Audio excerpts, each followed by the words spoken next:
অনেক হতাশ। কারণ হতাশ হওয়ার মতন একটা কাজ ঘটেছে। কারণ আইপিএলে এত বড় একটা লিগ আইপিএল, সেই আইপিএলে সারা বিশ্বের ক্রিকেটার খেলছে, কিন্তু বাংলাদেশের একজন ক্রিকেটারও খেলছে না ভাই। এটা নিয়ে তো হতাশ হতেই হবে। আমি বাংলাদেশি হিসেবে একজন বাংলাদেশি হিসেবে একজন হতাশ হতেই পারি। আর হতাশ হওয়ার মতনই কাজ। একজন প্লেয়ার তো নিতে পারতো, সেটা কিন্তু নেয়নি। আমাদের মুস্তাফিজুর নিয়মিত খেললেও মুস্তাফিজুর কিন্তু এবার কিন্তু দল পায়নি। কারণ আছে, কারণ বোর্ড থেকে পুরোপুরি ছাড়পত্র তাকে দেওয়া হয়নি আসলে, সেই জন্য কিন্তু মুস্তাফিজুর দল পায়নি।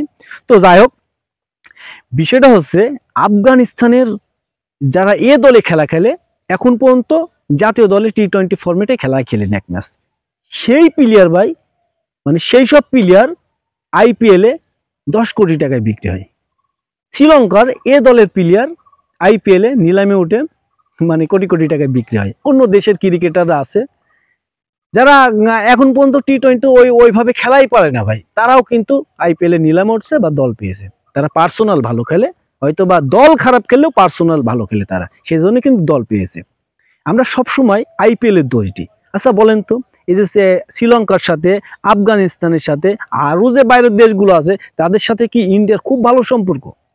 না তাদের খুব বন্ধুত্ব ঘনিষ্ঠ, বা আছে তারা খারাপ খেললেও আইপিএল তাকে দলে নেবে এমন তো না, খারাপ খেললেই দলে নেবে এমন তো না।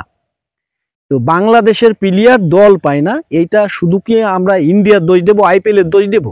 তারা কোটি কোটি টাকা খরচ করে, আমার মতন আছে একটা নাদানকে আছে আইপিএল মানে নাম দিলেই কি আছে নেবে তারা? বলেন, মানে তারা কোটি কোটি টাকা খরচ করে, যাদের 1000 কোটি 2000 কোটি টাকা খরচ করে একটা দল তৈরি করছে, তারা কি এই যে কোনো নাদানকেই নেবে দলে? আমরা অনেকেই প্রশ্ন তুলছি যে অনেক দেশের ক্রিকেটারদের নেয়, তাদের ভাই আছে যোগ্যতা আছে, তাদের অবশ্যই যোগ্যতা আছে। কারণ একজন ক্রিকেটার এখন পর্যন্ত জাতীয় দলে টি-20 ফরম্যাটে খেলেনি, সেই দলটা, সেই প্লেয়ারটা 10 কোটি টাকায় বিক্রি হয়। আমাদের দেশের জাতীয় দলে এই খেলে খেলে হাফেজ হয়ে গেছে, তারা 75 লাখ টাকায় বিক্রি হয় না, বা 1 কোটি 2 কোটি টাকায় বিক্রি হয় না।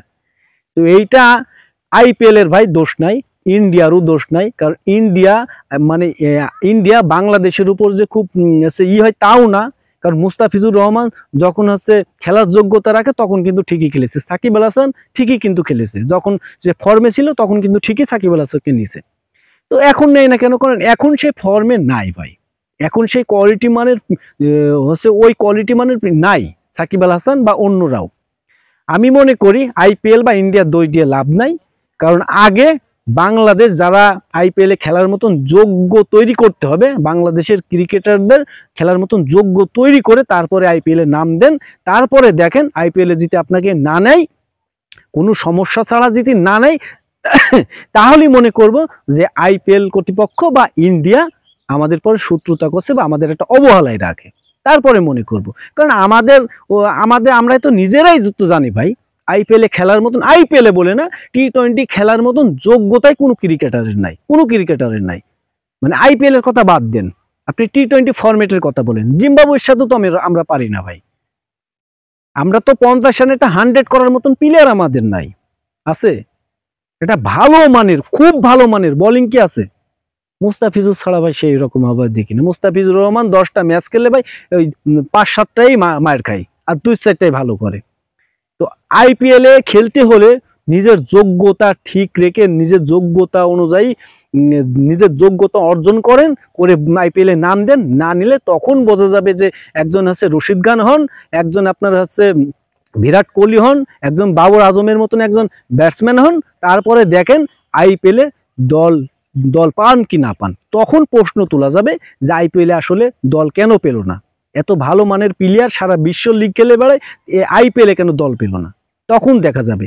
এত বিতর্ক করে লাভ নেই। আমাদের সেই হয় না যে নিজের ছেলে নিজেরই তো পছন্দ না, তো অন্যরা কি পছন্দ করবে? তো আমাদের প্লেয়ার আমাদেরই পছন্দ না, তারা টি-20 ফরম্যাটের প্লেয়ার না, কোটি কোটি টাকা খরচ করে তারা আপনাকে নেবে, কোনো কাজ কাম নাই তাদের। আগে নিজেকে তৈরি করেন ওইভাবে, তারপরে দেখেন যে অবশ্যই দল পাবেন, আইপিএলে দল পাবেন, সারা বিশ্বের লিগেই দল পাবেন।